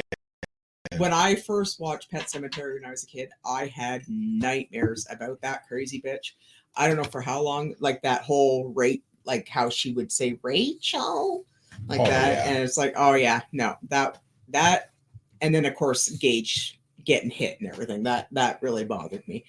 But no, and Pascal. Oh, that's the old man across the street? No, or is that Pascal's the one, the guy, Oh. the kid that gets hit that comes back and haunts him, basically telling him to stop. Oh, that when he's on the table and oh man. Yeah. It's just a movie that sticks with you. Oh yeah. Oh, I could. Yeah, all the characters and Judd. That's the old man. Yes. Yeah. And the book is so much better, but it's the rare time where the movie's just as effective. Mm-hmm. In the book, oh my God, when you know how he has to climb through like the bramble of trees and stuff? I never read the book. But he still does it a little bit in the movie. Well, he's got to go up the hill. Yeah. So in the, in the book, it's just like, it's so intense. It's really hard to put what he tells in a book in a movie form, but man, this one knocks it out of the park. And it was really good acting. Oh yeah. Yeah. Like the acting was really good. Like some of it was kind of cheesy. Sure. And like that little Miko Hughes, like he's the cutest little thing. He reminds me of Adam. Yeah. Yeah. Like he and was. See, look, you hate kid actors, but you did okay with that. No, one. he's cute. He was 2. I Yeah. think when he did that, like 2 or 3, like how incredible is that, right? You know what's crazy is like the kid will probably have to be in his like late teens before he could even think about watching some of the movies he made, and that would be. I think that, yeah, but like he did actually really good. He in that did, movie, yeah. Considering how old he was. It was, yeah. Oh man, Pet Sematary. And they made Pet Sematary 2 and 3, and then they made 2 new remakes. Well, see, and I had Pet Sematary 2 on my list, but then I realized, okay, that's not a Stephen King movie. Right. And yeah, I would have let you have it. Yeah, well, the only reason why it was on my list is because Edward Furlong was like all over my walls when I was a kid. And so when he came out, that was just shortly after Terminator 2, I think. Yeah. And so like, man, you had as many man crushes as I had lady crushes. That makes me happy. Well, my whole wall was Edward Furlong. He was, like he was the one I was going to run away with when I was 15. Right? What a dirtbaggy looking boy. Oh, well, it's because he was so cool and he had the long hair. Just and didn't care. He didn't care, and he rode the dirt bike. He was a Gen Xer through and through. Yeah, but then when he came out in Pet Sematary 2, I was like, oh my God. Yeah. But then you watch it, you're like, this is like the worst movie ever. And in Pet Sematary, there's a great Stephen King cameo where he plays the priest doing the funeral at the gravesite. He's good in that. I mean, he's never a good actor, but he's also should never narrate any of his audiobooks. He's a horrible narrator as well. But yeah, Pet Sematary, awesome movie. Yeah. What do you got next for us, baby doll? I'll move this guy along, and yeah. What do we have next, baby? I always get a kick out of Pet Sematary spelt with an S, and then when I finally read the book, I was like, oh, okay, that makes sense. Sometimes dead is better. Also, I wanted to talk about this for a minute. Haas says, I love how he does those phrases in his story. The heart of a man is stonier, Lewis. And I'm trying to think. The one that I know I've picked up from his books over the years is the phrase "full dark." Once the sun's completely gone down and it's full dark. I'd never heard it just said like that. It's funny his way with words. It's not much, but I love a lot of his phrases. He's very good with the English language. Yeah. What do you got next, sweetie? Hang on, I had it circled here. Always hard to decide anyway, but yeah, there's some people that say that Stephen King could certainly use an editor, somebody who would go through and cut his books down a fair bit. But I mean, at this point, the dude's almost 80 and he's written, I don't know, nearly 100 books, and people still buy them by the boatload. So I'm not worried about it. The last couple, boy, they're getting he's really injected his politics. And I mean, some people say he always have. I've never felt it like this. The last couple have been very strong, and I'm like, well, whatever. That's his own cup of tea. But the last one that I did not enjoy was Fairy Tale. That was the last one I tried to read, and I just I don't think stopped. I've seen that one. No, it's not a good one. All right. Well, I've got 1408. Oh yes, that's a good one too. I don't even have that on my list. It would have been an honorable mention for sure. Well, I just watched it not too long ago. I watched it again. John Cusack is really not that good of an actor. No, I was thinking that myself. He really isn't, but the whole story itself, I like the story. But and the visuals. Yeah. It's like some of the visuals in it are a very modern, well, the movie itself is 20 some years or 20 years old at least now, but it reminded me a lot of The Shining, but maybe a little scarier. It's a great movie, and it has a shitty ending in as much as it's a dark ending, you know. But it's great. I mean, you imagine being trapped in a hotel room and the shit that he goes through. And the thing is, though, but you watch it the first time, you're like, hey, it's really creepy. But then the more and more you watch it, you wonder how much of it is just in his head. Sure. Too, right? Because because you don't know, like, is it actually supposed to be spooks, or is it actually just his brain being messed up? Right. And it could be, you know. I want to read these two comments from Haas here before we go. But Haas says, I have 3 acres. The entry to the woods looks like the Pet Cemetery path at night. Always makes me smile. That would make me smile too. Oh, That's yeah, awesome. absolutely. I love it. And then, yes, Haas says, I have a huge degree of respect for his work ethic. Writes every day but his birthday, and has for decades. And if I remember, I want to say it's something like 18 pages a day he writes. And here's the thing. Once he passes away, there is still a boatload of finished but unpolished. He calls them, what's he call them? Chest books, or he has like a wooden chest he keeps them in. But there's a ton of stuff out there that'll keep coming out. But either way, the dude is just a proficient writer. Well, he's got to, like, remember we talked about that before. Like, he's got to have something wrong with him. Oh, maybe a bit of autism or something. Yeah, because like, you know, like, and not to be, you know, like to downplay him or like disrespect him in any way, but someone who classifies themselves as normal, or whatever the normal classification is, does not sit there and write things like that. No, sure. Right. No, I get it. Yeah. So like there's got to be something like to have like a day or two where you could tinker around in his brain. It probably scare the shit out of a lot of people. But he's a cool dude. Like he's very laid back and he's very friendly and stuff. But he must have some dark closets up there. Well, he always says that he gets it all out on paper so that he doesn't have it, you know. But I mean, the dude loves baseball. He loves radio. He loves hard rock and heavy. Well, maybe not heavy metal, but hard rock. He's just a cool dude. Like, if you ever see him, he goes to Red Sox games and he takes novels with him and he reads books while he's at the games. But the problem is, though, like, when you read some of his stuff, you're like, okay, what had to happen to somebody in order for them to think that way? Oh, absolutely. You know what I mean? Like, or like, you know, not saying anything could happen, but like, your brain has to go to some pretty dark places. And he does. And some of them are so bad. Like, it would be interesting to ask him sometime if there was ever anywhere that he wanted to go, or that his brain tried to take him that he thought was too dark to put in a book. That would probably be the question if I ever had a chance to ask him. Yeah. And like, and it makes you wonder, like, you know, how you go through every day like that. Yes. You know what I mean? Because like if you had to write something like that, and you're writing 18 pages a day and your shit is like that, like, and it's like, are you enjoyable to even be around, or like, you know what I mean? And it's dark and disturbing, you know? Yeah. And you know what was, so 1408, it's got Samuel L. Jackson and John Cusack in it. Yeah. And then a few years later, they team up again for the movie Cell. And that's one on my list too. Really? That's higher than 1408 on your list? Really? Well, it was next. Okay. Yeah. I just because never put him. I didn't love the movie. I think it could definitely. Oh, the movie, like, the acting was shit. Right. But the premise behind the movie was pretty good. And that reminded me of Pulse. Oh, absolutely. Yeah. I love the book, and I was really hoping, but it could very well be it could be well treated with a remake. Yeah. Oh, absolutely. You know, it ended up being straight to streaming, I think, because it was not really well liked. Yeah. But the concept is awesome. The zombie virus that transmitted through the cell phones. Oh yeah. Yeah, no, it was a great movie. Oh, I loved it.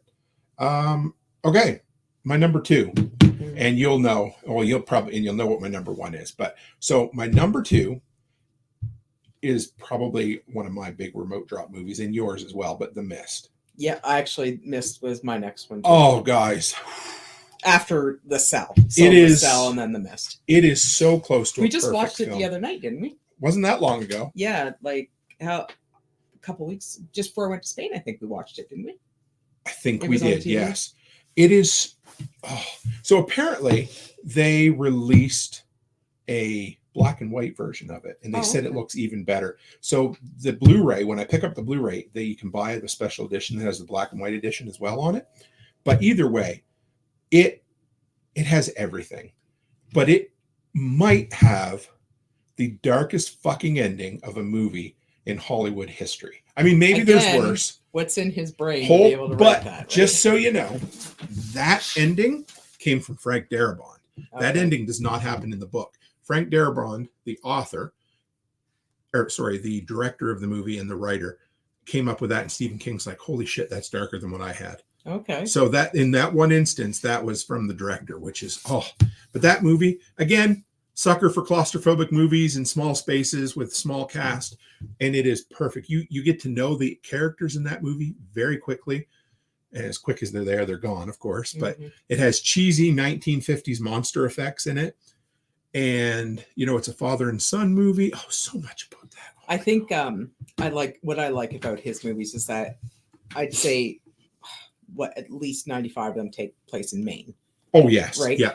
And I love how they always refer to each other as like their full names with the Maine accent. Oh, yes. Yeah, I love that in his movies. Rebecca Cook. Yeah. I love the I can't do the Maine accent very well, but the is always, Yeah. And the one that plays Dale from Walking Dead, he's in 2 or 3 of the movies. And so is Carol. Carol. Yeah. Yeah. They're both. Yeah. Well, they all did a few movies together, and then they all went to The Walking Dead together. Yeah. Frank Darabont was the showrunner for the first season of it, and then got kicked off by AMC and has been suing them ever since. Oh, good. So shit out of yeah, it's been bad. So Haas says, I have 4 fiction books published on Kindle. Very cool. When I am in the writing habit, it's typical to put 1,100 words an hour. Holy shit, that's awesome. So 5 days, 25,000 words is a novella, doable with a job even. Good for you. I love hearing that. Yeah. And Rachel said, I just saw something about the movie Night Flyer. I don't know if I've seen anything yet. Haas says, like a remake? I don't know. Let's just take a look and see what we can find here.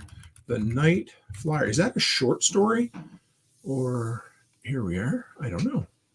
2024. Is this it? I don't know. Directed by Robin George. I don't know if this is the right one. Anyway, we'll keep digging. And then Ian says, such a visceral ending. Reminds me of the original Saw movie. Yep. The original Saw movie is, the ending's on par with that. I love the original Saw movie. Yeah. And it's such a different film from all the other ones. I only saw the original. I've seen other ones like just little bits and pieces. And then you see, spoilers online and stuff, but I've never actually seen any other Saw movie except for the other ones are so much different than the first one. Yeah. The first one is a self-contained horror movie, and the rest of them are these big, grandiose torture porn films. Yeah. That, they started getting really big when Hostel got big, and I don't love them. Yeah. Well, the only thing that I seen like bits and pieces, like where she falls into the big pit with the needles and stuff like that. Yeah. But like, I couldn't tell you any more about that movie because I never saw it. So I just saw that little clip. So speaking of torture porn, I've been going back and forth on even whether I want to see Terrifier 3 or not. But I enjoyed 2. I did. Like, I know you didn't love the movie. Stupid. But would you watch it with me if we watch it? Or I will. Yeah. But I will be honest. The Terrifier movies are friggin' dumb. That's fine. It's just been up my alley, but I don't know. The third one apparently is pretty rough and raw around the edges. But I think the problem is it's so much that it's not good. You know what I mean? Yeah. Like you can't have your cake and eat it too. Like you can be really, really gory and really, but like you got to leave something to the imagination, right? Like, or it's just kind of like, okay, well, this is stupid. Ian says, I take it you're not a fan of Hostel. That's not true. I like Hostel. I love the first Hostel. I didn't mind the second one. The second one was okay, but so I always reference Hostel, and the reason is because it started a genre, you know, of just nasty, violent movies for the sake of nasty. And Hostel had a story. It was original, and I don't mind. I mean, I love gory horror. I mean, what's the French one that we love? High Tension. High Tension. But you know what though? Man. Before Hostel though, there was I Spit on Your Grave. The remake. Yeah, no, but they're remakes, right? Those were originals, right? And I Spit on Your Grave, and then there was House at the End of the Street. Yeah. And like those are pretty. So I guess what I'm saying is those all came out of the 70s exploitation era. Mm-hmm. And then you got the slashers, and then around the mid 80s, the MPAA started really cracking down. Yeah. And so all of a sudden they take and what you used to, Last House on the Left. That one was pretty bad. And so 70s exploitation. You had movies like Cannibal Holocaust, and you had movies where I can't remember the movie, but the guy's in a barrel and they drive nails into it. Yeah. And it's so raw and so like there's something about 70s cinema that's great. Just watch. Well, Texas Chainsaw Massacre is a perfect example of 70s exploitation horror, and I love it. And then the early slashers are great, like the first Freddy and the first couple of Jasons, until they cut the hell out of them and there's no violence left. And so then for a long time you go 80s, which is like cheesy horror. Everything's funny. Well, but it was like I found the late 70s and 80s. It was basically it was cheese, but it was based on big boobs, sex, sure, and like that. Well, that type of thing. Right? You go back to the 70s, and sex and violence were almost treated identically in those movies. You know what I mean? But then you get to the whole like Jasons and stuff, sure, where it's just like, you know, the camp counselors with the massive boobs, and you know, and that's basically what it turned. Oh, you know, that's what it turns into. So, but then you get. But I like the smart ones. Yeah, and so I guess that's what I'm coming around to, and I guess that is part of the problem with Terrifier is I don't like violence for just the sake of violence. You know, it's like watching, I don't know. Okay. The movie where they go to Vegas, what is it with Zach Galifianakis and everything? Where they wake up and Mike Tyson's in it and everything. And they made like 4 of them. Bradley Cooper. Oh, yes. I know which one you're talking about. Oh my God. Why can't I think of the name of it? I've never watched it. Well, anyway, the first one was original and it was funny. And and then all of a sudden they're like, well, let's Hangover. Thank you, Byron. I really liked the first one. And then all of a sudden it becomes a trend. And so all these movies follow suit. And it doesn't mean that just because something's a trend doesn't mean what comes after it is going to be less, but it typically does mean that. Yeah, and the first Hostel movie, it was violent. Yeah, but it was a smart movie. Sure. Well, it was it was original, and it was something that, you know, like we had never seen before or anything like that. But then you go back and you're like. But then he did, remember Green Inferno? He did that one. Yeah. And that was stupid. And of course, and then there's always the one that I refer to. Then you get the really violent ones, you know, like a Siberian film. Sure, yeah, which I've never seen. Clockwork Orange. You get. No, not that one. But, Clockwork, that's a violent one too. But that's more from the 70s. I know, but you get to those. Like how about Human Centipede? Human Centipede. You know? The first one was disgusting, but the second one is even grosser. Yeah. And like, but there's that fine line where you're like, okay, I'm watching this because it's supposed to be a scary movie, and it's just disgusting. Yeah. Like, and if anybody has seen a Siberian film, it's disgusting. It's not even entertaining. It's where it becomes shock for shock value, right? But it's beyond that. Though. Yeah. Like, it's disgusting, and you're watching, and you're like you almost feel gross watching it.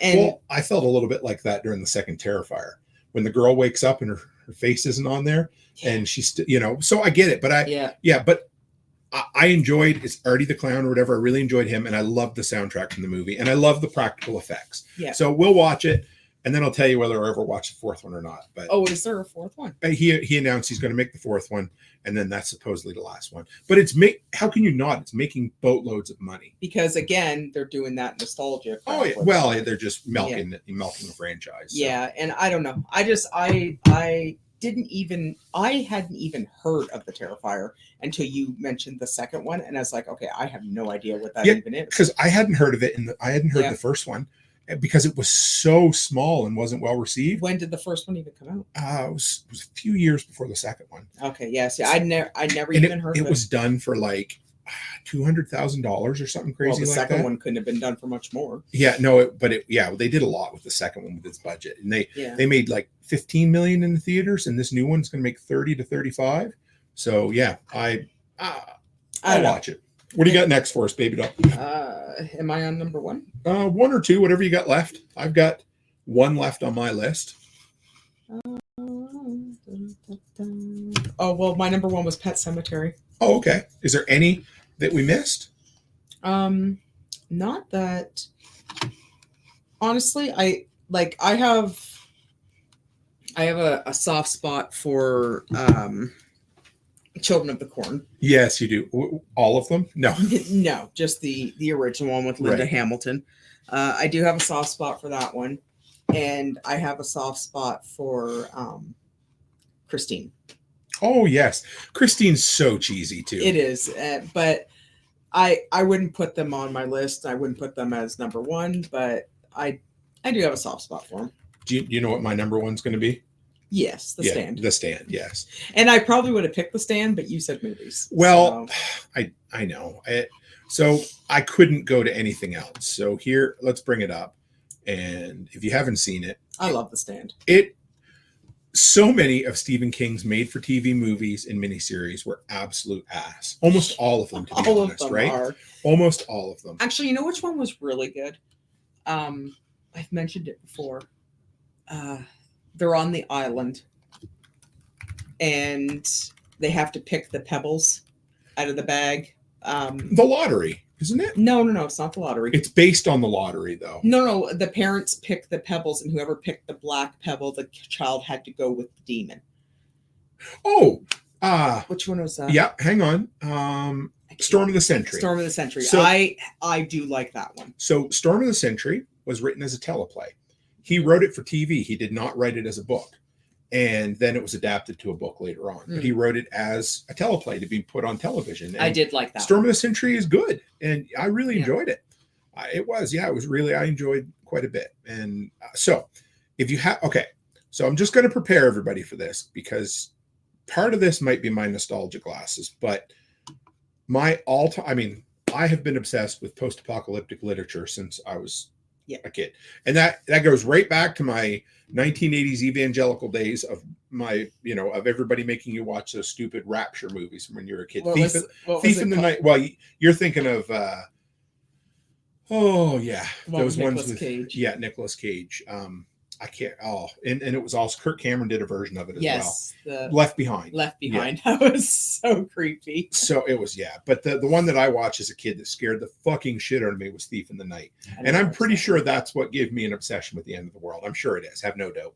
So anyway, because of that, I've been obsessed with post-apocalyptic literature my whole life. And the day I found The Stand and I read The Stand, I knew I'd never find anything better. I absorbed it. I've read it 2 or 3 times now, including the unabridged version, and I loved it. And I had read it once, I think, when I saw this, or I might have seen this first. And this, to me, it was so well done, and it was made for TV. Mm-hmm. There's very little blood. There's no hard R cursings, but it just took the movie or took the book and turned it into an incredible miniseries. Well, and the problem with the Stand, the thing with The Stand is that it doesn't have to be a hard R. No, but it could be. It could be, but the story tells itself. Sure, it does. Incredibly without needing all that. Because it just leaves enough to the imagination where you're like, holy shit, that's really bugging me. And when it opens with Don't Fear the Reaper by Blue Oyster Cult, and it's panning down underground into the sealed off scientific labs, and you see the guy's dead in his soup, and my God, everything about the dude who did it it's unreal that he was able to do such a good movie, because he did almost every made-for-TV Stephen King before and after, including the Shining miniseries. Oh Lord. And he's horrible. This is the only one that he knocked it out of the park with. Well, I think it had a lot to do with the actors too. Oh, I mean, Gary Sinise is so good. Molly Ringwald, Take her or leave her. But I do love Gary Sinise. Oh, yeah. And the black lady, I don't know who she was that played Mother Abigail. She was so good. And and even the new, like in the new version of it too, like it's got Skarsgård in it. Yeah. Not Bill, his brother, and Alexander. Yeah. Right. And he's actually, I don't mind him. He's actually a pretty good actor. But then they had to go ahead and ruin it and put what's her face in it. Molly Ringwald. No. Oh no, sorry, the new. Oh yeah, Amber Heard. Yeah. Like why they had the like they could have done so much better with that. But the new one actually isn't horrible. But like it's the biggest problem with the new one. Two things. It's forgettable. Yeah. You watch it and it's done. I would never go back and watch it again if I you know what I mean. Like it didn't. I might go watch it again. It strayed from the source material, but what it did was it tried to be. You know what it felt like? It felt like an HBO series from the early 90s, where it just tried to be like edgy and sexy for the sake of being edgy and sexy, instead of telling a story, instead of going on to like what started with, well, The Sopranos. You could go back a little further with like 6 Feet Under and The Shield. Was that the one? Or The Wire, whatever it was. Anyway, but you know, from The Sopranos on, they're like, okay, we're still going to do hard R, but we're going to tell good stories. But it's like they forgot to tell. I mean, The Stand tells itself, and yet it still wasn't a great. Well, and how many times do we quote MOON spells moon? I was just going to say, yeah. MOON spells Tom. Yeah. I mean, like, I think I quote that to Mackenzie all the time when he does something stupid. I'm like, MOON spells Mackenzie. And my thing is now when I read the book, I picture these guys, all these guys as the characters. Yeah. It was so well done, and it shows that you can still do a PG-13 made-for-TV horror movie that is scary and effective. Yeah. And this, I mean, we watch it about once a year. Yeah, and it's not short. It's been a couple years. Yeah, we're probably due to watch it. We should again. watch it with the girls. Yeah, we should actually find it cheesy. No, we should watch this one and then watch the new one. Yeah, or we'll watch the new one and then this one. Yeah, and have them do a comparison of which one they like. I wanted to throw this up here. Byron says we watched Thief in the Night so many times at church camp. I believe it. Oh, there was like 3 of them in the series. And now, see, I went to Catholic schools and everything, and I've never even heard of that movie. You wouldn't. The Catholics aren't obsessed with the end of the world like 80s evangelicals were. I mean, sure. They literally wrote a book called 88 Reasons the Rapture is going to Happen in 1988. And then they're like, oh, I was wrong. So then they put out the sequel next year, 89 Reasons Why the Rapture is going to Happen in 89. So it's just been an obsession with. I suppose the Catholics aren't. No, they're more obsessed with money, and I'm not going to say the other thing. No, they're more obsessed with making sure they get their money and basically making sure you procreate. Yeah, well, I don't know, but I was thinking more of. Anyway. Oh, I know. Yeah, you know what? Yeah, everybody knows. I'm not going to say it. I know. You say it. I won't say it. I'm fine. Everybody knows what I was talking about. But yeah, and Haas is born again Christians. Yep, they set me in front of the rapture porn. That's, from mid 80s to mid two. So when I went to college to be a pastor, and at that point was the height of the Left Behind book series. It was what Tim LaHaye and somebody else that wrote them, and I was like 12 or something crazy like that. I can't remember. No, I do remember watching the Left Behind movie with Kirk Cameron. Yeah, and it was bad. He's some crazy. Oh, he's insane now. He's crazy. Yeah. And I'm not going to judge people for what they believe. I'm just going to be honest with my experiences where I grew up, and it was not a conducive, mindset. That's for sure. Yeah, it was just tough. Yeah, and I never read the Left Behind books, but they were a big deal at the time. Like from late 90s to mid 2000s, they were. You know what I read in the late 90s is V.C. Andrews. Oh yeah, you loved your V.C. Andrews stuff, didn't you? I love V.C. and I'll still read. Now I read it, I'm like, oh my gosh, the hell was I reading? What did my mother let me read when I was 12? Ah, well, I was reading Stephen King, so yeah, but V.C. Andrews, I know, well, incestual, and I know, and you still enjoy the book, so I don't know, whatever. Yeah, but yeah, I don't know any horror movies that have come out lately that we haven't seen that you wanted to I that don't you want to think see? so. Which one did we? Well, we went and What seen. did we see, baby? Well, we seen the new Quiet Place. Oh yeah, I love that. I really enjoyed it. I I liked it could've a lot taken better it. than number 2. Yeah, Actually, I think I like number 2 better. really. Yeah. That's fine. And This is whoops. I don't know if there was any other horror movies that I've. This is one here that we really got to make time to watch. This is with the same actor that came from Dinner in America that we liked so much. Oh, okay. So I hope I haven't hyped it up too much for you, but I've heard it's a really well. It says nothing is what it seems when a twisted one-night stand spirals into a serial killer's vicious murder spree. It kind of has like a 90s vibe, like a Tarantino vibe, you know? Okay. So, but I've intentionally not learned anything about the movie. So You know which one I do want to watch is as much as I can't stand her is that one with Anna Kendrick. I don't know what that is. What It's is it, the baby? Netflix one. It's based on that true story where the dating show Serial Killer. Oh yeah, I want to watch that one. I could definitely take her or leave her. Like I'm not a big fan of hers at all. So here we go. Upcoming. It's coming up. Unsound? Nope. Woman of the Hour? No. It's on Netflix. Yeah, that's okay. Love Life? Nope. All right. Well, anyway, we'll it's based on a true story. Right there. It's that one. Right there. That one? Okay. Yeah. Oops. Yeah. So here we go. That one. Yeah. Woman of the Hour, 2023. Okay. Yeah. Yeah. It's based on a true story where the guy was actually a serial killer and he went on that dating show to get victims. I don't know. I don't know if it was a victim, but yeah. And she survived, but the guy is a real serial killer. Says Cheryl Bradshaw, a single woman looking for a suitor on a hit 1970s TV show, chooses charming bachelor Rodney Alcala, unaware that behind the man's gentle facade, he hides a deadly secret. Yeah, and he actually is a serial killer. That's crazy. Yeah, and because I've read about it on Reddit. Is this a movie or a show? Yeah, a movie. It's a movie. It's on net. I want to watch that one. Yeah, a film by Anna Kendrick. She must have produced it then. Good for her. Yeah, but I have heard it's supposed to be pretty good. Yes, and so I'd like to watch that. Another one is Late Night with the Devil. Yeah, that one's actually supposed to be pretty good too. That's one I'd like to see. Let's just we just don't have any time to watch anything. I know. Top horror films 2024. Let's see what's been out that we haven't seen yet.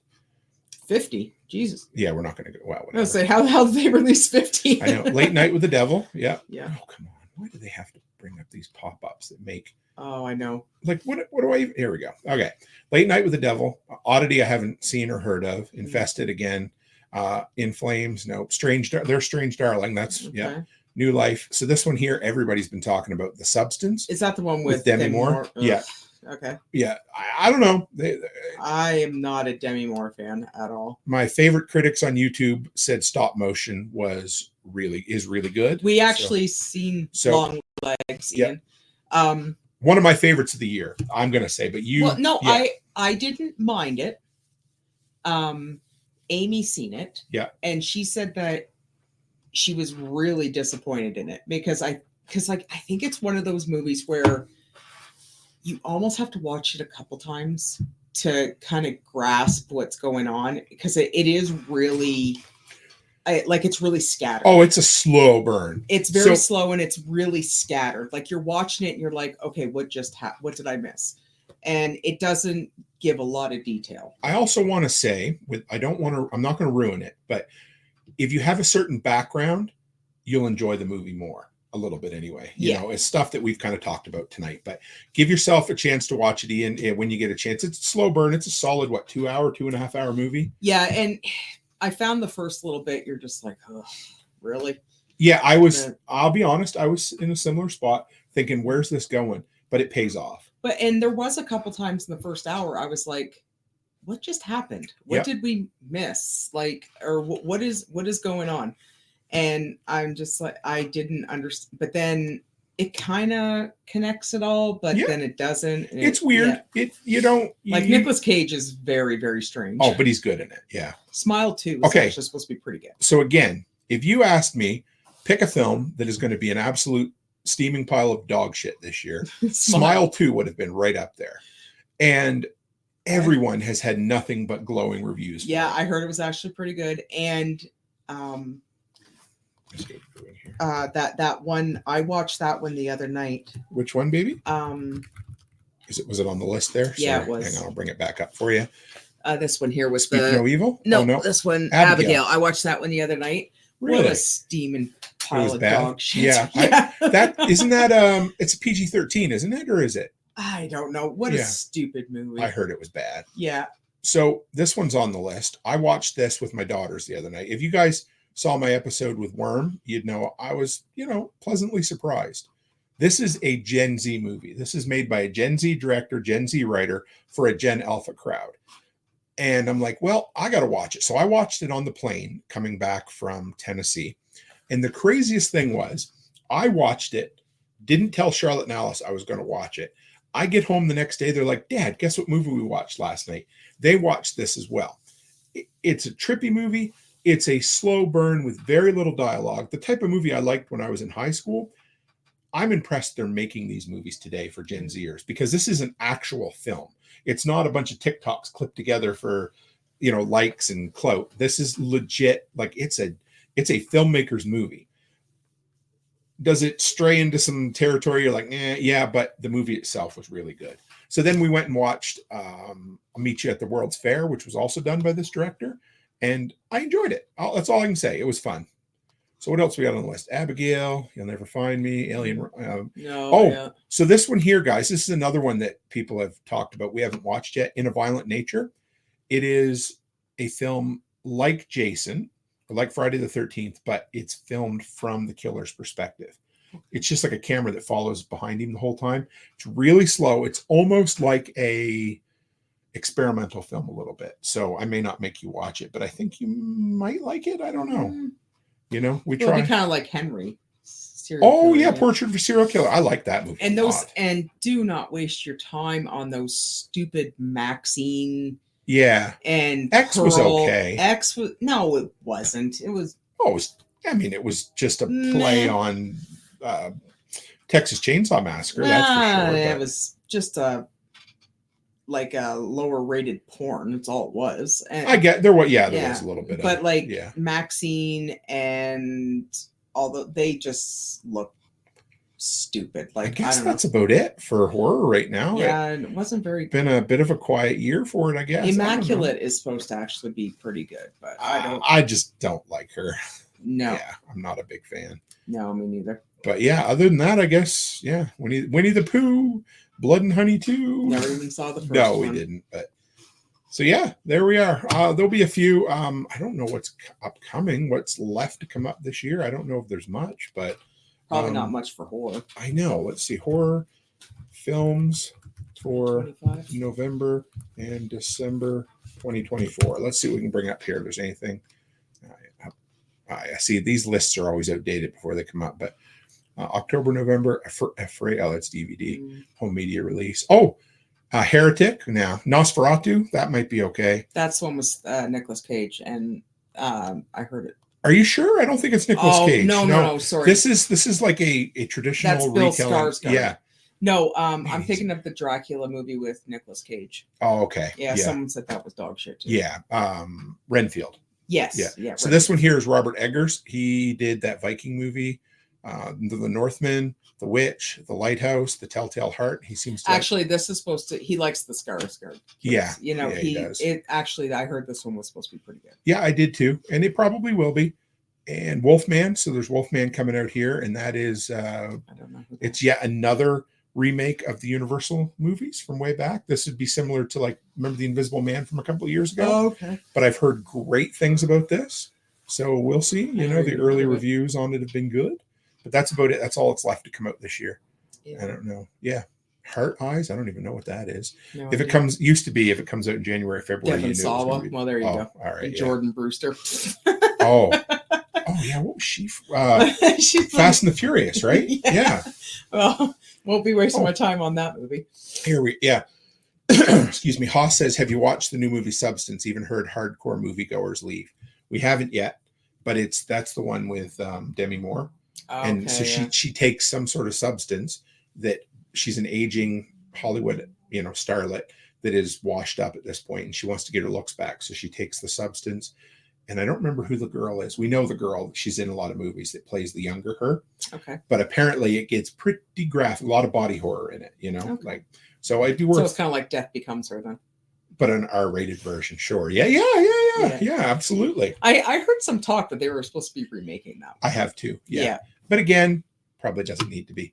You know what else I forgot? That a young Bruce Willis, or a fairly young Bruce Willis, was in that movie. Yes, he was. Yeah, he plays the husband. I forgot about that. But I haven't watched that since I rented it Long Branch Rental back in like 1990 or whatever it was. I watched it on VHS. My grandmother had it on VHS. Oh, yeah. Because she loved Goldie Hawn. Really? That was, she. Which dog is snoring over there? Is that Angus? That is Sir Angus. Oh, he's so tired, guys. He's not. He's been sleeping all day. Well, he's been with me all day sleeping. So. Anything else you wanted to cover tonight, baby doll? No. We should plan that we have to do a giveaway around Christmas time. Yeah, we will. Absolutely. So the next thing I got to come up with here soon is what we're going to do for the King of the Hill episode this year for Christmas. We did the Y2K. No, but that'll be around. We have these, the traditions we do at each. And I'll admit it, I don't like King of the Hill. No, that's fine. Sorry. But this next year, I totally dropped the ball last year with Groundhog Day. We didn't watch it last year. So we did it 2 years in a row, then missed a year. So we'll do Groundhog Day this year too. But yeah, the Christmas is the Y2K episode of King of the Hill. And here's the thing. It's 25 years, since Y2K, which is insane. Hello, baby. Yeah. And, we'll do a Christmas, Christmas themed trivia night again. That's always a lot of fun. Yeah. And we've got, it's coming up. So we're heading down to Tennessee on December 4th. 4th to the 11th, I think. 4th to the 11th. Yep. And I don't imagine we'll be doing much. We're just going to the party. I'd like to try to record a few interviews with people while I'm down there. Yeah, just while we're at the party. Yeah, right? Yeah. Yeah, but we'll probably. I don't know if we're planning on going back up to the property. We'll have to go for a day to see it or something. I can't go all the way down there without stopping. Mm-hmm. But I hope everyone can come to the party anyway. Yeah, that'll be good. And then we got another trip, second week in January. First week in January. We decided to skip Christmas this year, kind of, and we're going to Mexico. So we got the kids, and if anybody ever looks into it, just so you know, like if you spend an average of like $500 or $600 per kid at Christmas time. It's actually cheaper to go to Mexico. 100% it is. And we got to the point now where the kids are at that age where we'd rather make memories than give them items and those little buggers fucking love to travel. Oh, so, they do. Yeah. But even like they don't need anything. No. Right. And yeah, they're good. Yeah. They're good. Yeah. And just so anybody knows, so this is. I just want to shout out. Chris, I just want to say, Chris Dixon's leaving. He says, sorry, had to carve pumpkins. Could be the last time I get to do it with the boys. Have a great night, all. And I get it. Last year, we didn't see it coming. Our girls didn't go trick-or-treating. So all of a sudden, we're at home and we're like, what do we do? So that's why I'm doing my Halloween episode tomorrow night instead of. I didn't even buy pumpkins this year. No. It is what it is, man. But I get it. I get it, Dixon. Yeah.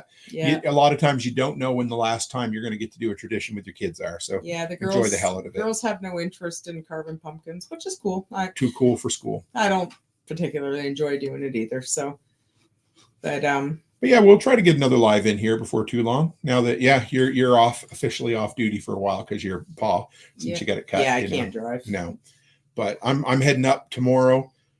Myself and my son-in-law Kurt, we're going up to Lloyd. Leaving here around 7:30. We're going to get some work done. Got to hang some coat hooks and get a solar light set up. You guys will probably see a video on that coming up, and try to get some more drywall done. We're really close to being ready to paint. We could start painting. And then going back up Friday. Mm-hmm. Yeah. And then we'll have the weekend off. And then, our son's birthday, Mac, on Monday. And we're taking him to an Oilers game, which will be cool. Yeah. Yeah. That'll be it. And for you, baby, what do you got coming up? Just chilling, right? Well,